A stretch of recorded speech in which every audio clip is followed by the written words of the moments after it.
This day in Philly sports history is proud to be a part of the Clashing Conferences Sports Fan Network, where passionate fans make powerful content. Check out theclashingconferences.com and join the squad today.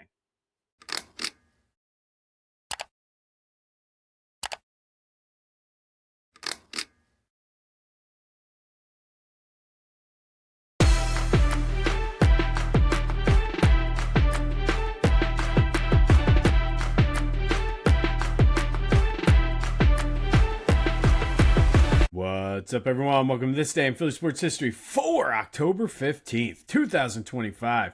I'm your host, Jim Montgomery. Welcome to a Wednesday edition of the podcast. Happy Hump Day to everyone out there. And for the first time in a very, very long time, we don't have any Phillies news.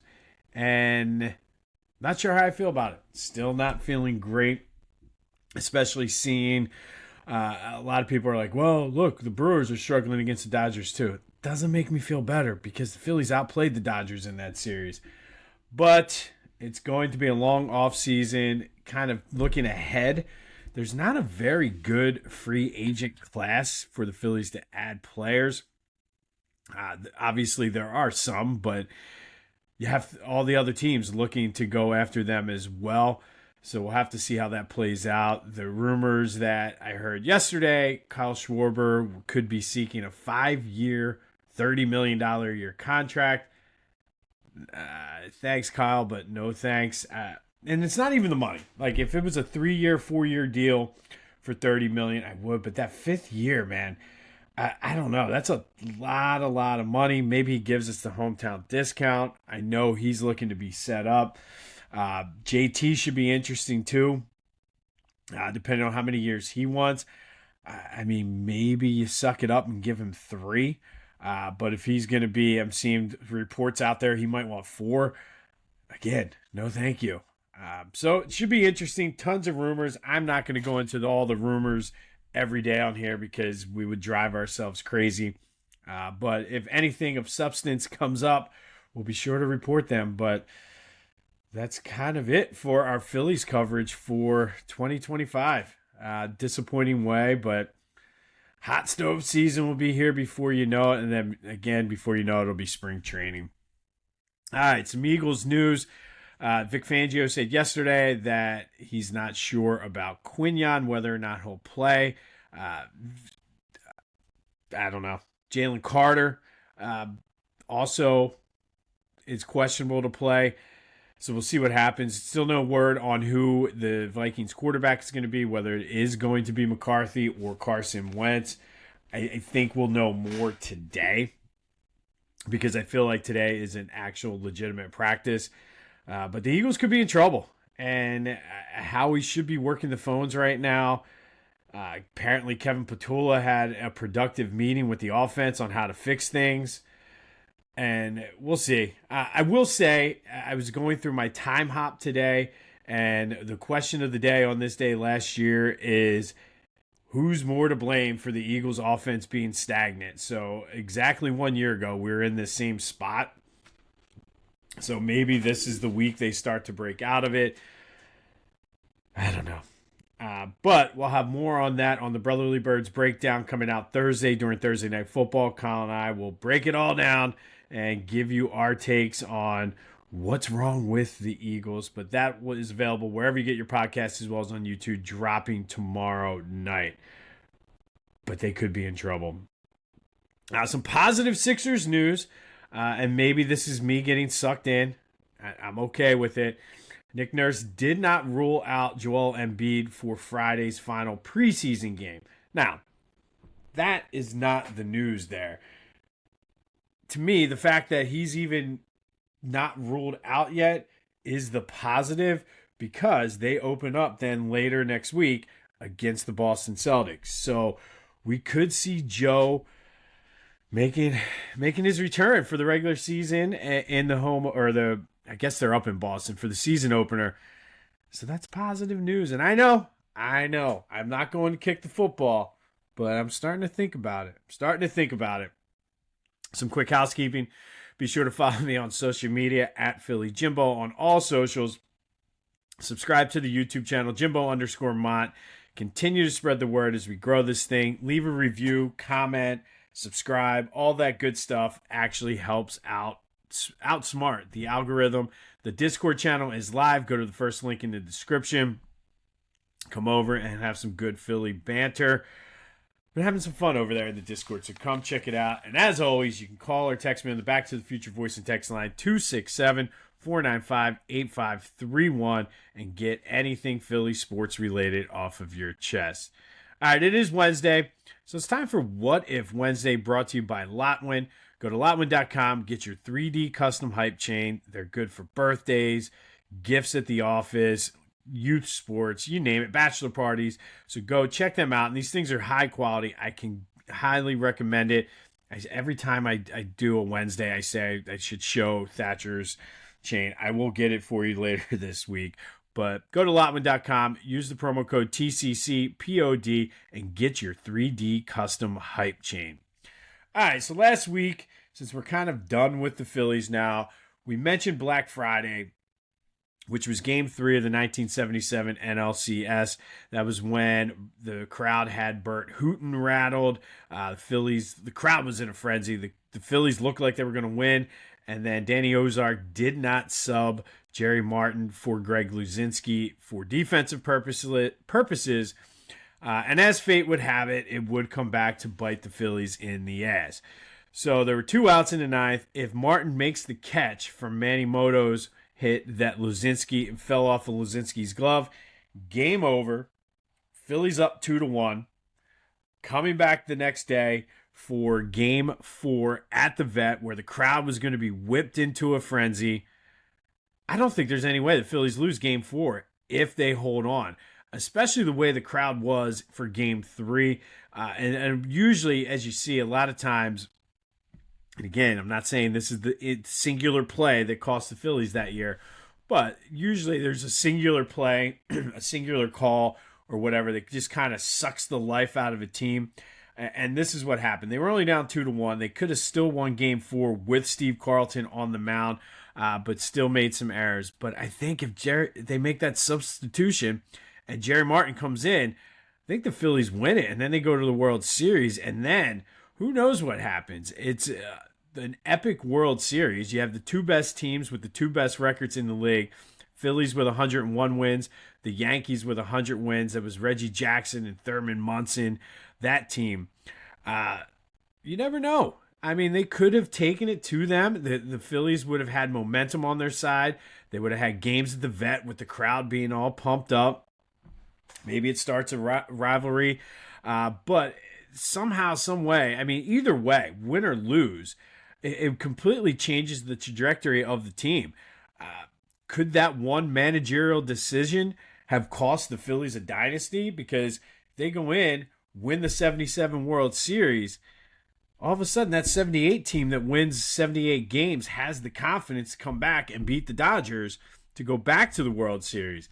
Do they even need to bring in Pete Rose, and how does that impact 1980? Maybe they come back and win it in 81.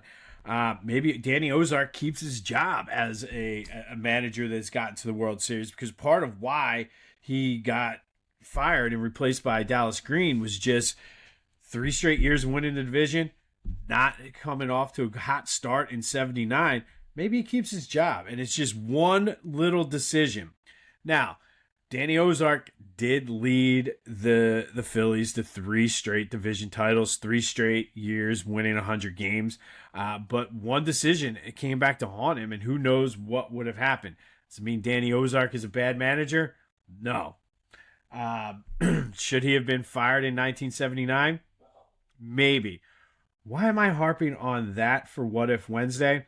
It's because there's a lot of parallels between Danny Ozark and Rob Thompson. Danny Ozark got that chance to start that 79 season. There was a short leash. This is what I'm basically calling for Dave Dombrowski and John Middleton to do with Rob Thompson for next year. Give him the chance, but have that short leash, because maybe you do need, and again, a lot's going to be dependent upon how this team is made up. And the fact that they are keeping Thompson leads me to believe that there might be some big changes happening, because if you're keeping this same team that and running it back, as everybody keeps saying, I think you need a fresh voice in there. You need a Dallas Green. You need a Larry Bowa, somebody to come in there and shake it up. But if you're going to have a lot of new faces, or at least new faces in key spots, and you trust in Rob Thompson, there you go. And again, similar thing with Danny Ozark here. And we saw what happened to Ozark. If Rob Thompson gets fired, he gets fired. I mean, but I'm willing to go into the season with Rob Thompson. But this is What If Wednesday. So what if Danny Ozark would have subbed Jerry Martin for Greg Luzinski? Would the Phillies have had a dynasty? Would he have kept his job? Would Pete Rose have ever come to Philly? Would Mike Schmidt have been considered even greater than what he was?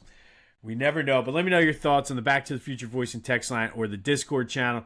That is What If Wednesday, brought to you by Lotwin. Go to lotwin.com for your 3D custom hype chain and use the promo code TCCPOD to take 10% off of your order. But that's one that always plagued me as a kid, because I grew up hearing about Black Friday and why Danny Ozark did not make the substitution. And had he made the substitution, there's no doubt in my mind, based on talking with people growing up as a kid, Phillies would have won Game 4, and it would have been an epic series against the Yankees. But let me know your thoughts on Black Friday. Want to show off your Philly pride without saying a word? Philly Goat has you covered. From tees, hoodies, shoes, and hats, their gear screams Philly louder than an Eagles fan at the vet. Whether you're tailgating in South Philly or trying to flex down the Jersey Shore, do it in style. Hit up phillygoat.com, use the promo code Jim Montgomery, and get 10% off your order. Philly Goat, because being Philly ain't a choice, it's a way of life. Go Birds! All right, October 15th. First, let's go back to 1980. And once again, the Phillies found themselves down in a World Series game. This time it was 4-2 in the 8th inning of Game 2.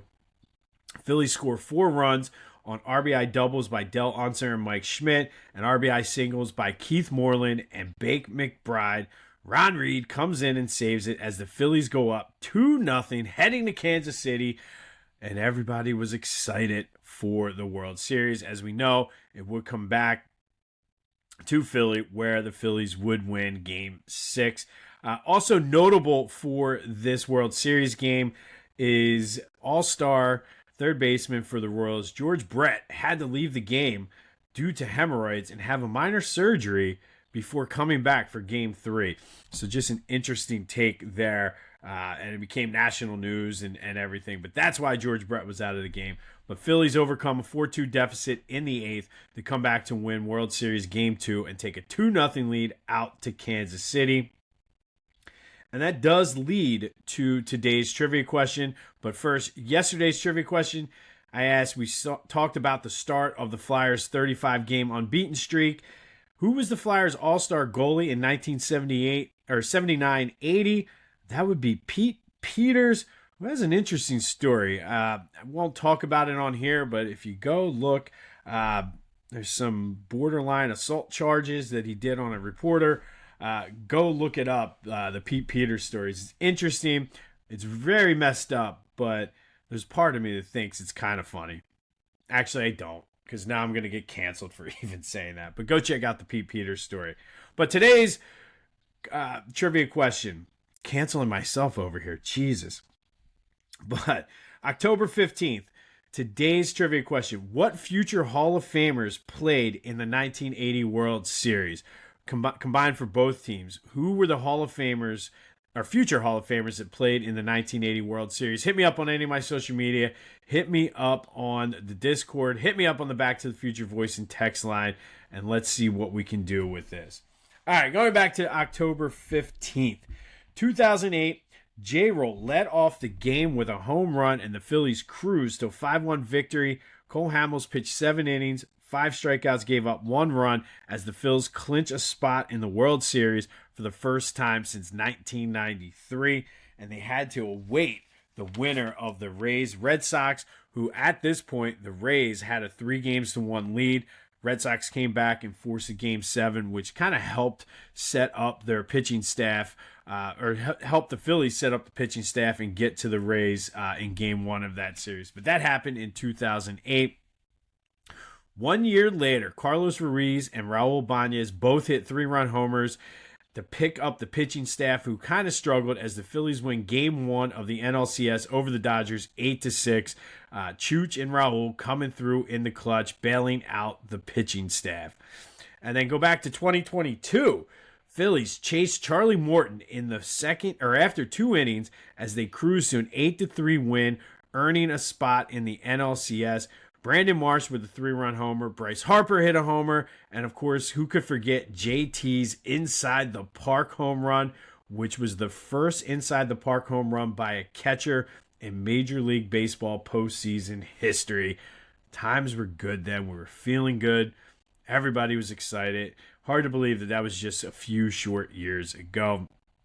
And then finally, going back to 2023, Eagles lose to the Jets for their first loss of the season, 20-14. Jalen Hurts threw for 280 yards and a touchdown, also ran for 1, but threw 3 costly interceptions. A.J. Brown had 131 yards receiving, but in total, the Eagles offense had 4 turnovers, and they just could not move the ball in the second half. I remember this well. It was kind of a rainy, cold, dreary day, and that was the first time ever that the Eagles had lost to the New York Jets. We all know how 2023 would work out, though. The Eagles would win 5 more in a row before that epic collapse. And again, I'm bringing this up because in that game against the Jets, Jalen Hurts had some yards like he did against the Giants, but was absolutely horrible to keeping control of the ball, couldn't make throws in the second half. Bounced back the next week and was slinging the ball all over the yard at the Link against the Dolphins. So say that to maybe this is the bounce back week for Jalen Hurts in the offense. But in 2023, Eagles lose to the Jets 2014 for the first time ever. All right, and then finally today, continued our 2025 Philadelphia Sports Hall of Fame induction spotlight. Today we're going to take a look at Kristi Morgan, who is a field hockey player and coach. She's a Norristown native, 3-time national champion at Old Dominion, 4-time All-NCAA tournament team, 3-time All-American. She is the all-time leading scorer at Old Dominion with 86 goals, good for 113 points. She's a 2-time Female Athlete of the Year at Old Dominion, best female player in all of college sports in 1984. Best field hockey, that was 1985. Best field hockey player in 1984. After graduation, she would go on to play 9 years with the U.S. national team. She's a 2-time member of the U.S. World Cup team. Then spent 15 years as head coach at James Madison, where she'd win the 1994 national championship, becoming the only player in NCAA history to win a national championship as a player, as a coach. Nobody else did it. Kristi Morgan is the only one to do it. She's in the Old Dominion, the U.S. Field Hockey, and the James Madison Hall of Fame. And on November 6th, down at Live Casino, she will take her spot with the greatest athletes in Philadelphia sports history. Kristi Morgan is today's 2025 Philadelphia Sports Hall of Fame inductee spotlight. Tickets are still available for the induction ceremony. Hit me up with that. That's November 6th. There's all kinds of different packages where you can mingle, and we'll continue each day until the induction ceremony to go through the inductees. But Kristi Morgan is today's Hall of Fame inductee spotlight. On this day in 2023, Eagles lose to the Jets 2014 for the first time in franchise history. 1 year earlier, Phillies beat the Braves to move to the NLCS thanks to home runs by Brandon Marsh, Bryce Harper, and an inside the Parker by JT. 2009, it was Chooch and Raul Bañez each hitting 3-run homers to propel the Phillies to an 8-6 win in Game 1 against the Dodgers. Year before, it was J-Roll leading off with a home run in 2008 as the Phillies cruise to their first World Series since 1993. And in 1980, the Cardiac Kid Phillies did it again, coming back from down 2 runs in the 8th inning to beat the Royals to go up 2-0, heading to Kansas City in the World Series. Let me know your thoughts on What If Wednesday and Black Friday. How many future Hall of Famers played in that 1980 World Series? Kind of sad that we don't really have much Phillies news to talk about moving forward, but I'm sure between the Sixers and the Eagles, there'll be plenty to talk about. So looking forward to that. But Joe, not ruled out for Friday yet. I'm all on board with that. All right, this has been This Day in Philly Sports History for October 15th, 2025. My name's Jim Montgomery. Go have yourselves a Wednesday. And until next time, I'll see you when I see you.